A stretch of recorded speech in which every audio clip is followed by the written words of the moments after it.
नमस्कार दोस्तों, मैं अंबुजानन। आज जो कहानी मैं आप लोगों के लिए लेकर आई हूँ वह है जामुन का पेड़। यह कृष्णचंद्र जी की एक प्रसिद्ध हास्य व्यंग कथा है। रात को बड़े जोर का झक्कड़ चला। सेक्रेटरिएट के लॉन में जामुन का एक पेड़ गिर पड़ा। सवेरे को जब माली ने देखा तो उसे पता चला कि पेड़ के नीचे एक आदमी दबा पड़ा है। माली दौड़ा दौड़ा चपरासी के पास गया।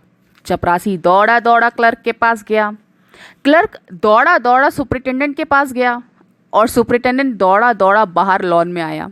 मिनटों में गिरे हुए पेड़ के नीचे दबे हुए आदमी के चारों ओर भीड़ इकट्ठी हो गई। बेचारा जामुन का पेड़ कितना फलदार था, एक क्लर्क बोला, और इसकी जामुनें कितनी रसीली होती थीं। दूसरा क्लर्क याद करते हुए बोला, मैं फलों के मौसम में झोली भरकर ले जाता था। मेरे बच्चे इसकी जामुनें कितनी खुशी से खाते थे। तीसरा क्लर्क लगभग रुआसा होकर बोला, मगर यह आदमी? माली ने दबे हुए आदमी की तरफ इशारा किया। हाँ, यह आदमी? सुपरिटेंडेंट सोच में पड़ गया। पता नहीं जिंदा है कि मर गया, एक चपरासी ने पूछा। मर गया होगा, इतना भारी पेड़ जिसकी पीठ पर गिरे वह बच कैसे सकता है? दूसरा चपरासी बोला। नहीं, मैं जिंदा हूं, दबे हुए आदमी ने बड़ी कठिनता से कराहते हुए बोला। जिंदा है? एक क्लर्क ने ताजुब से कहा। पेड़ को हटाकर इसे जल्दी से निकाल लेना चाहिए, माली ने सुझाव दिया। मुश्किल मालूम होता है, एक सुस्त कामचोर और मोटा चपरासी बोला। पेड़ का तना बहुत भारी और वजनी है। मुश्किल क्या है? माली बोला। अगर सुपरिटेंडेंट साहब हुक्म दें तो अभी 15-20 माली, चपरासी और क्लर्क लगाकर पेड़ के नीचे से दबे हुए आदमी को निकाला जा सकता है। माली ठीक कहता है। बहुत से क्लर्क एक साथ बोल पड़े, लगाओ जोर, हम तैयार हैं। एक साथ बहुत से लोग पेड़ को उठाने को तैयार हो गए। ठहरो, सुपरिटेंडेंट बोला, मैं अंडर सेक्रेटरी से पूछ लूं। सुपरिटेंडेंट अंडर सेक्रेटरी के पास गया। अंडर सेक्रेटरी डिप्टी सेक्रेटरी के पास गया। डिप्टी सेक्रेटरी ज्वाइंट सेक्रेटरी के पास गया। ज्वाइंट सेक्रेटरी चीफ सेक्रेटरी के पास गया। चीफ सेक्रेटरी मिनिस्टर के पास गया। मिनिस्टर ने चीफ सेक्रेटरी से कुछ कहा। चीफ सेक्रेटरी ने ज्वाइंट सेक्रेटरी से कुछ कहा। ज्वाइंट सेक्रेटरी ने डिप्टी सेक्रेटरी से कहा। डिप्टी सेक्रेटरी ने अंडर सेक्रेटरी से कहा। फाइल चलती रही। इसी में आधा दिन बीत गया। दोपहर के खाने पर दबे हुए आदमी के चारों ओर बहुत भीड़ हो गई थी। लोग तरह तरह की बातें कर रहे थे। कुछ मनचले क्लर्कों ने समस्या को खुद ही सुलझाना चाहा। वे हुकूमत के फैसलों का इंतजार किए बिना पेड़ को अपने आप हटा देने का निश्चय कर रहे थे कि इतने में सुपरिटेंडेंट फाइल लिए भागा भागा आया। बोला, हम लोग खुद इस पेड़ को नहीं हटा सकते। हम लोग व्यापार विभाग से संबंधित हैं और यह पेड़ की समस्या है जो कृषि विभाग के अधीन है। मैं इस फाइल को अर्जेंट मार्क करके कृषि विभाग में भेज रहा हूं। वहां से उत्तर आते ही इस पेड़ को हटवा दिया जाएगा।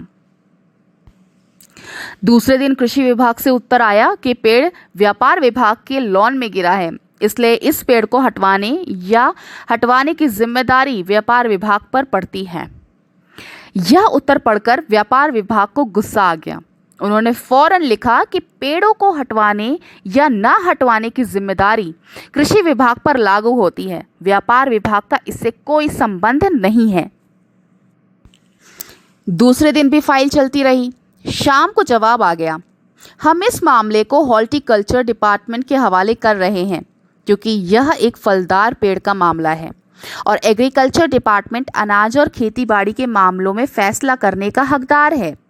जामुन का पेड़ चूंकि एक फलदार पेड़ है, इसलिए यह पेड़ हॉर्टिकल्चर डिपार्टमेंट के अंतर्गत आता है। रात को माली ने दबे हुए आदमी को दाल भात खिलाया, जबकि उसके चारों तरफ पुलिस का पहरा था कि कहीं लोग कानून को अपने हाथ में लेकर पेड़ को खुद से हटवाने की कोशिश न करें। मगर एक पुलिस कांस्टेबल को दया आ गई और उसने माली को दबे हुए आदमी को खाना खिलाने की इजाजत दे दी। माली ने दबे हुए आदमी से कहा, तुम्हारी फाइल चल रही है, उम्मीद है कल तक फैसला हो जाएगा। दबा हुआ आदमी कुछ नहीं बोला। माली ने पेड़ के तने को ध्यान से देखकर कहा, अच्छा हुआ कि तना तुम्हारे कूल्हे पर गिरा, अगर कमर पर गिरता तो रीढ़ की हड्डी टूट जाती। दबा हुआ आदमी फिर भी कुछ नहीं बोला। माली ने फिर वो कहा कि तुम्हारा यहाँ कोई वारिस है तो मुझे उसका अता पता बताओ, मैं उन्हें खबर देने की कोशिश करूँगा। मैं लावारिस हूँ, दबे हुए आदमी ने बड़ी मुश्किल से कहा। माली खेद प्रकट करता हुआ वहाँ से हट गया। तीसरे दिन हॉर्टिकल्चर डिपार्टमेंट से जवाब आ गया। बड़ा कड़ा जवाब था और व्यंग्यपूर्ण। हॉर्टिकल्चर डिपार्टमेंट का सेक्रेटरी साहित्य प्रेमी आदमी जान पड़ता था। उसने लिखा था, आश्चर्य है, इस समय जब हम पेड़ लगाओ स्कीम ऊंचे स्तर पर चला रहे हैं और हमारे देश में ऐसे सरकारी अफसर मौजूद हैं जो पेड़ को काटने का सुझाव देते हैं, और वह भी एक फलदार पेड़ को, और वह भी जामुन के पेड़ को, जिसके फल जनता बड़े चाव से खाती है, हमारा विभाग किसी हालत में इस फलदार वृक्ष को काटने की इजाज़त नहीं दे सकता। अब क्या किया जाए, इस पर एक मंचले ने कहा। अगर पेड़ काटा नहीं जा सकता तो इस आदमी को ही काट कर निकाल लिया जाए। यह देखिए, उस आदमी ने इशारे से बताया, अगर इस आदमी को ठीक बीच में से यानी धड़ से काटा जाए तो आधा आदमी इधर से निकल जाएगा, आधा आदमी उधर से बाहर आ जाएगा और पेड़ वहीं का वहीं रहेगा। मगर इस तरह तो मैं मर जाऊंगा, दबे हुए आदमी ने आपत्ति प्रकट करते हुए कहा। यह भी ठीक कहता है, एक क्लर्क बोला। आदमी को काटने वाली युक्ति प्रस्तुत करने वाले ने भरपूर विरोध किया। आप जानते नहीं हैं आजकल प्लास्टिक सर्जरी कितनी उन्नति कर चुकी है। मैं तो समझता हूँ अगर इस आदमी को बीच में से काट कर निकाल लिया जाए तो प्लास्टिक सर्जरी से धड़ के स्थान से इस आदमी को फिर से जोड़ा जा सकता है। इस बार फाइल को मेडिकल डिपार्टमेंट में भेज दिया गया। मेडिकल डिपार्टमेंट ने फौरन एक्शन लिया और जिस दिन फाइल उनके विभाग में पहुंची उसके दूसरे ही दिन उन्होंने अपने विभाग का सबसे योग्य प्लास्टिक सर्जन छानबीन के लिए भेज दिया। सर्जन ने दबे हुए आदमी को अच्छी तरह टटोलकर, उसका स्वास्थ्य देखकर और खून का दबाव देखा, नाड़ी की गति को परखा, दिल और फेफड़ों की जांच करके रिपोर्ट भेज दी कि इस आदमी का प्लास्टिक ऑपरेशन तो हो सकता है और ऑपरेशन सफल भी होगा, मगर आदमी मर जाएगा। इसलिए यह फैसला भी रद्द कर दिया गया। रात को माली ने दबे हुए आदमी के मुंह में खिचड़ी डालते हुए उसे बताया कि अब मामला ऊपर चला गया है। सुना है कि कल सेक्रेटरीट के सारे सेक्रेटरियों की मीटिंग होगी, उसमें तुम्हारा केस रखा जाएगा। उम्मीद है सब काम ठीक हो जाएगा। दबा हुआ आदमी एक आह भरकर धीरे से बोला, ये तो माना कि तगफुल ना करोगे, लेकिन खाक हो जाएंगे हम तुमको खबर होने तक। माली ने अचंभे से मुंह में उंगली दबा ली और चकित भाव से बोला, क्या तुम शायर हो? दबे हुए आदमी ने धीरे से सिर हिला दिया। दूसरे दिन माली ने चपरासी को बताया, चपरासी ने क्लर्क को बताया, क्लर्क ने हेड क्लर्क को बताया। थोड़ी ही देर में सेक्रेटरीट में यह अफवाह फैल गई कि दबा हुआ आदमी शायर है। बस फिर क्या था, लोगों का झुंड शायर को देखने के लिए उमड़ पड़ा। इसकी चर्चा शहर में भी फैल गई और शाम तक गली गली से शायर जमा होने शुरू हो गए।